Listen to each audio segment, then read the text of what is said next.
အားလုံးပဲမင်္ဂလာပါဒီနေ့မှာတော့ကမ္ဘာအဆင့်အမြင့်ဆုံး Fifth Generation တိုက်ခိုက်ရေးနေတဲ့တစည်းဖြစ်တဲ့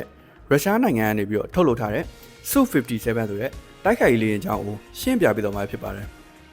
ဒီလေယာဉ်မှာဆိုရင်တော့ရေဒါတွေကိုရှောင်ကွင်းနိုင်တဲ့စတိနည်းပညာအပြင်ကမ္ဘာအမကန်လေကြောင်းကစားကွက်တွေကိုပါကစားနိုင်တဲ့အတွက်ကြောင့်မလို့သူ့ကိုကမ္ဘာလေကြောင်းတာယာတရိတ်ဆန်ကြီးဆိုပြီးတော့တင်စားပြီးတော့ခေါ်ဝေါ်ကြပါတယ်ဒီလေယာဉ်ကဘာလို့တောင်ဒီလောက်တောင်နာမည်ကြီးနေရလဲသူ့မှာဘာရေးထူးခြားချက်တွေရှိလို့လဲကျွန်တော်နဲ့အတူလိုက်ပြီးတော့ကြည့်လိုက်ကြရအောင်အားလုံးပဲမင်္ဂလာပါ Flying Web အကမကြိုဆိုပါရစေ Su-57 ကိုရုရှားနိုင်ငံရဲ့နာမည်ကြီးစုခွိုင်းဒီဇိုင်းပြူတွေကနေပြီးတော့ဒီဇိုင်းဆွဲတာပဲဖြစ်ပါတယ်သူ့ကိုအရင်တော့ T-50 PAK-FA ဆိုပြီးတော့နာမည်ကြီးခဲ့ပါတယ် Su-57 ရဲ့ပထမဆုံးပြန်တမ်းမှုကိုတော့2010ခုနှစ်ဇန်နဝါရီ29ရက်နေ့ကနေပြီးတော့စတင်ပြန်တမ်းခဲ့တာဖြစ်ပြီးတော့အခုဆိုရင်တော့နမတ်အစဉ်လိုက်အမြောက်အများထုတ်လုပ်နေပြီဖြစ်ပါတယ်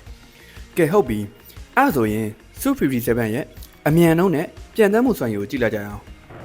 Su-57 ကအမြန်နှုန်းနေနဲ့ဆိုရင်အတန်ထက်2ဆတောင်ပိုပြီးတော့မြန်ပါတယ်သူ့ကို Mach number အနေနဲ့ပြောမယ်ဆိုရင် Mach number 2.0 တောင်ရှိရပဲဖြစ်ပါတယ်သူ့ရဲ့ပြန်တမ်းမှုအကွာအဝေးဆိုရင်တော့ကီလိုမီတာ2800ကနေပြီးတော့ကီလိုမီတာ3500အတွင်းကိုပြန်တမ်းနိုင်မှာပဲဖြစ်ပါတယ်သူ့ရဲ့အမိုက်ဆုံးအချက်ကတော့အင်ဂျင်မှာ thrust battering nozzle ဆိုတဲ့ nozzle လေးတွေပါဝင်မှာဖြစ်ပါတယ်အဲ့ဒါကြောင့်မလို့သူက super maneuverability ကိုလောက်ဆောင်နိုင်မှာဖြစ်ပါတယ်အဲ့ဒါဘာကိုပြောတာလဲဆိုတော့ကျွန်တော်တို့လေရင်ပြန်နေရနေပြီးတော့ခေါင်းထောင်နဲ့ပူကာချက်ကော်ပရာကိုလောက်ဆောင်နိုင်တယ်ပြီးရင်လေရင်ကိုကျွန်တော်တို့ drone ထိုးတဲ့ cool pit ဆိုတဲ့ maneuverability ကိုလောက်ဆောင်နိုင်မှာဖြစ်ပါတယ်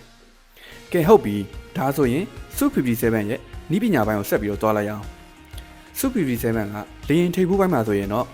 H-band active array radar ကိုတက်ဆင်ထားတာပဲဖြစ်ပါတယ်အဲ့ဒီ radar ကဘယ်လောက်တောင်ကောင်းလဲဆိုတော့ကီလိုမီတာ400အကွာအဝေးကရန်သူကိုထောက်လန်းသိရှိနိုင်စွမ်းရှိတာပဲဖြစ်ပါတယ်သူကပြစ်မှတ်အခု60ကိုတပြိုင်နဲ့စောင့်ကြည့်နိုင်ပြီးတော့ပြစ်မှတ်16ခုကိုတပြိုင်နဲ့တိုက်ခိုက်နိုင်စွမ်းရှိတာပဲဖြစ်ပါတယ်ထပ်ပြီးတော့ Su-57 ရဲ့လေယာဉ်ထိပ်ပိုင်းမှာ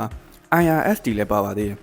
IRST ဆိုတာကကြတော့ Infrared Search and Trap ပဲဖြစ်ပါတယ်သူကတော့ရန်သူရဲ့အပူကိုစမ်းသင်းလုပ်ပြီးတဲ့ system ပဲဖြစ်ပါတယ်အဲ့ဒီအပူကနေပြီးတော့ရန်သူကိုလိုက်ပြီးတော့ချိန်နိုင်မှာပဲဖြစ်ပါတယ်ထပ်ပြီးတော့လေမိုးအခန့်ရဲ့အမိုးပေါ့နော်အဲ့ဒါကိုကျွန်တော်တို့က canopy လို့ခေါ်တယ်အဲ့ဒီ canopy ကိုကြီးကာမှနဲ့ပြုတ်လုပ်ထားတယ်ပြီးရင်အဲ့ဒီအမိုးပေါ်မှာ radar absorbent material လို့ခေါ်တဲ့ RAM ကို10လွှာလောက်တုပ်လိမ့်တာပဲဖြစ်ပါတယ်အဲ့ဒါကဘာကိုအထောက်ပံ့ဖြစ်လဲဆိုတော့ရန်သူ radar ကနေပြီးတော့လောက်လာတဲ့ line တွေကိုသူကရန်သူစီကိုပြန်ပြီးတော့မသွားအောင်လို့အထောက်ပံ့ပေးတယ်တနည်းအားဖြင့်ပြောရင်တော့ stick နည်းပညာကိုအထောက်ပံ့ဖြစ်အောင်လုပ်ပေးတာပဲဖြစ်ပါတယ် Su-57 မှာအသုံးပြုနေတဲ့ engine တွေနဲ့ကတော့ AL41F1 ဆိုတဲ့ afterburner turbofan engine နှလုံးကိုအသုံးပြုနေရပဲဖြစ်ပါတယ်ဆက်ပြီးတော့လေယာဉ်ဒီဇိုင်းမှန်ကိုဆက်ပြီးတော့ရှင်းပြမယ်လေယာဉ်ဒီဇိုင်းမှန်မှာဆိုရင်တော့ Su-57 ကပိုင်းလော့တယောက်တည်းပဲစီးနိုင်တာပဲဖြစ်ပါတယ်ဒါပေမဲ့တခြားနိုင်ငံတွေကိုရောက်တဲ့ export version တွေမှာဆိုရင်တော့2ယောက်စီးဖြစ်နိုင်တယ်လေယာဉ် site ကိုကြည့်မယ်ဆိုရင်လေယာဉ်ထိပ်ဖူးကနေပြီးတော့လေယာဉ်အမီးပိုင်းထိ20.1 မီတာရှိတယ်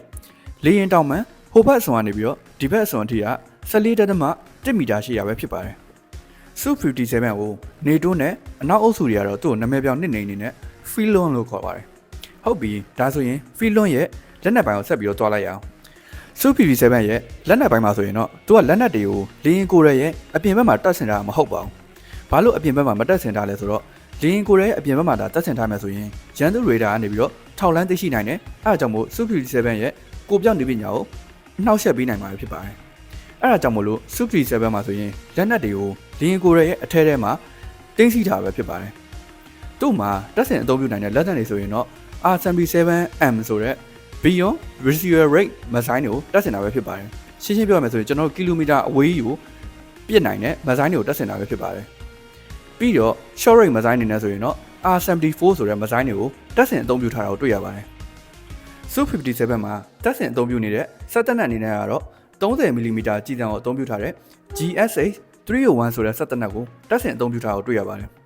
အဲ့ဒီစက်တပ်နက်ကထူးခြားချက်အနေနဲ့ကတော့10မိနစ်ကိုကြီးစံပေါင်း1500တောင်မှာပဲပြည့်ခတ်နိုင်တာကိုတွေ့ရပါတယ်ကဲဟုတ်ပြီ Su-57 ရဲ့ဗဟုသုတအားလုံးကိုရှင်းပြပြပါရစေဆိုတော့နောက်ဆုံးအနေနဲ့သူ့ရဲ့ပြိုင်ဘက်လေယာဉ်တွေဖြစ်တဲ့ F-22 Raptor အဲ့လိုမျိုးလေယာဉ်ပြီးရင် F-35 Lightning II တို့အဲ့လိုမျိုးလေယာဉ်တွေနဲ့ Su-57 ကိုနှိုင်းယှဉ်ကြည့်လိုက်အောင် Su-57 လေယာဉ်က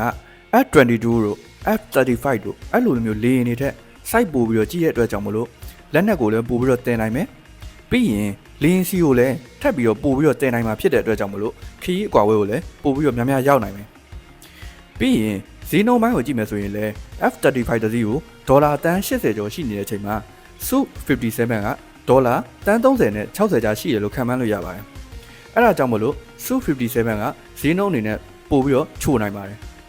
ဒါပေမဲ့သူ့မှာအားနည်းချက်အနေနဲ့ခံမှန်းရရင်ဆိုရင်တော့ Su-57 ရဲ့ engine nozzle တွေကပွင့်နေတဲ့အတွက်ကြောင့်မလို့